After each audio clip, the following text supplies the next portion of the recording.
Ano? Ba't mo pa kasi kinain na? Magtatabi ka kasi ng iyo. Sabi nung kinain mo, kita mong yung ibang kasama natin, wala nang makakain. Pwede ba na, nagtabi sila. Nagtabi sila, di sana iniisip mo yung mga kasama natin. Hindi. Ikaw ang kakain. Uy, anong ginagawa niyo ba tayo? May lang. Mamaya.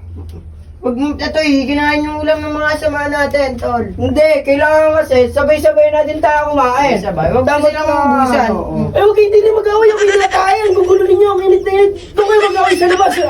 Alis na init. Mamaya na, nag-ano pa nangingilam ka pa no.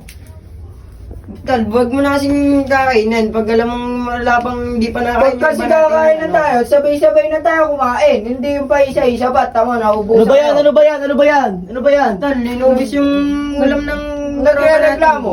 Alin? Inubos ko daw yung ulam. Kainin ko Kasi, lang. yung ulam namin, sabi ko kasi, sabay-sabay kami kakain. Ay, Oo. ito naman mga to, gusto pa isa-isa, tas pag naubusan, galit pa. Dahil kayo na magkakasama, huwag ka ng pasensya. Eh, oo.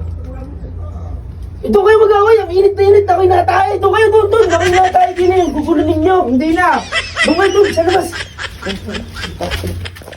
Kakain mo pa kasi. Natay. Hindi na yung gugulo ninyo. Doon kayo doon. Doon.